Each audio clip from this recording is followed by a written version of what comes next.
And the next guy I want to talk to you about is St. Augustine. And St. Augustine's solution is he denies premise two.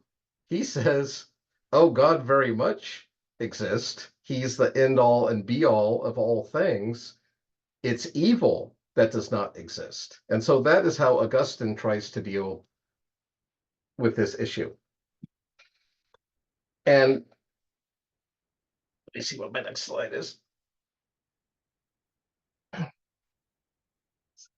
So first of all, we never even defined what good and evil were. And trying to have a philosophical conversation about the problem of evil without defining it, you can imagine all the different places we could get to. And that's part of being a philosopher. We're kind of like definition junkies. We really like to define things, so we are at least think we're talking about the same object.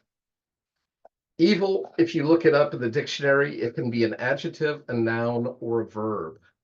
And what Augustine is denying is that evil is a noun. He's saying evil is not a thing, it's a descriptor. If you look at the Genesis account, when God made the heavens and the earth and all creation, he proclaimed it is good. And once that proclamation is put into place, that now allows for the potentiality of evil. But that doesn't make evil a thing. It doesn't make good a thing either. I think that's how Augustine is also looking at good. It's an adjective or an adverb. It's describing something. It's not a thing in and of itself. And so evil becomes the antithesis of what is good, at least under the sun in this world that we live in.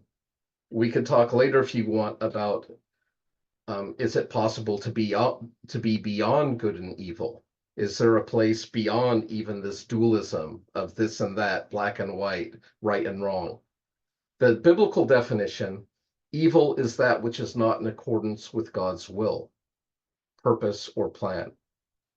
So anything in that context could become an evil.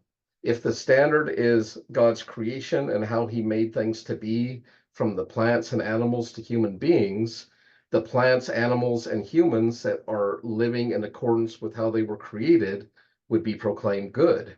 Those that are diverging, even a tree, right? Jesus called the fig tree that wasn't bearing fruit an evil tree because it wasn't fulfilling what it was supposed to be doing, which was bearing figs. So I think that's super fascinating.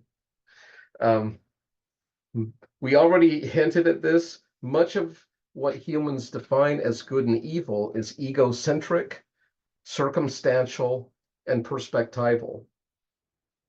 In the biblical account of the forbidden fruit, does everyone understand what I mean by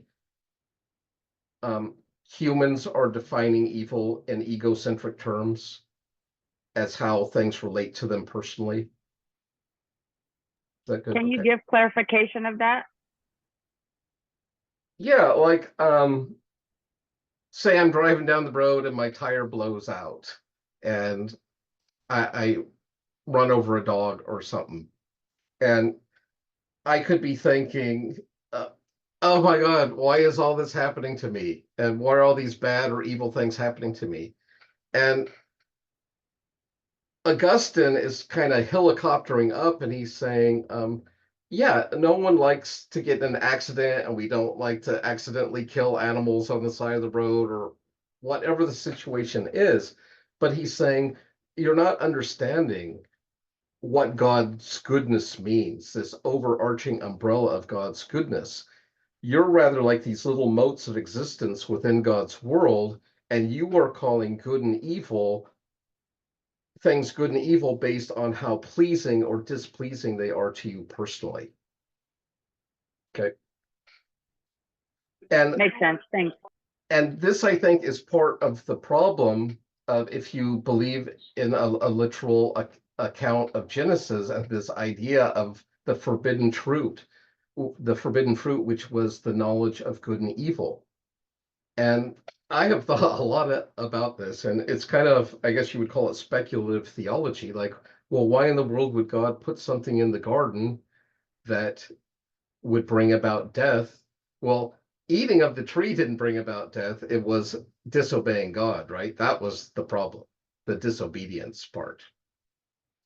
And the kind of the conclusion I've come to is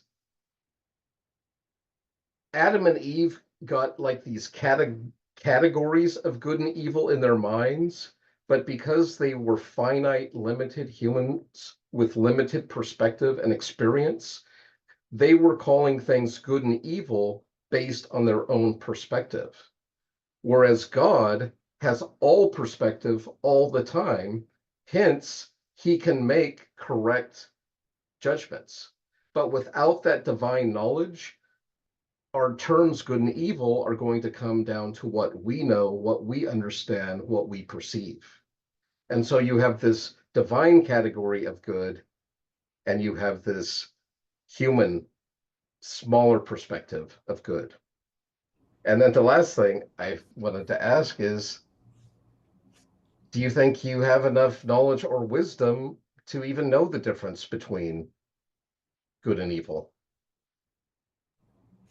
Can I make a comment? Yes.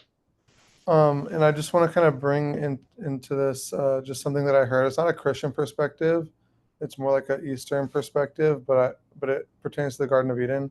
Basically, the idea of the yin and the yang, right? The white and the black, and the little bit of black and the white, and a little bit of white and the black. Like every bad situation has a silver lining. Every good situation can be bad, right? Like, is winning the lottery good? Well, it depends, Mhm. and so I'm not sure. Have you ever heard the old proverb, the Chinese farmer proverb? Which one? The one about the Chinese farmer. It's an Eastern proverb. Basically, it's a farmer. He finds a horse. Everyone's like, "Oh, that's great," and then he's like, "Maybe," and then the son's using the horse. The son falls off, breaks his leg. They're like, "Oh, that's terrible." He's like, "Maybe," and like it just keeps evolve. The story keeps evolving to where it's like you never know if something's good or bad, type Right. of thing. It's Like because we have limited perspective. We're not seeing the whole big picture. yeah. Yeah. Yeah, very good. And I'm gonna mention it was a story Voltaire told called Zadig, and it's the same sort of idea, but we'll get to that in a minute. I Do guess what you I was see? saying is like the according to that Eastern perspective, it was necessary for the snake to be in the garden because all good has a little bit of bad in it, and all bad has a little bit of good in it. Gotcha. Thank you. Right, and I should have pulled up a picture of like the yin yang symbol, and you've all seen it. It's like a circle, and it's got a curved line going through the middle, and one part's black, the other part's white, and they're in this constant motion. And inside the black is a white spot, and in the black is a white spot, and it's just like Nathan was mentioning. And also, though, in the Eastern thought, and this is what I was alluding to, is they believe there is a place above or beyond duality, beyond good and evil. They see good and evil as part of this world, just like male, female, or high and low, beautiful and ugly. They see this world as like these opposites, right? And each contains a little element of its opposite in the other. And so, in this idea, if we put it back into a Christian worldview, we could talk about God in terms of God is beyond good and evil. God is beyond dualism because God is one. And in his simplicity, you can't start parsing out different aspects or qualities of God. But in this world we live in time and space, it is a world of dualisms, of good and evil, of black and white, of male and female, of long and short, of this and that. And so I find that super interesting to talk about.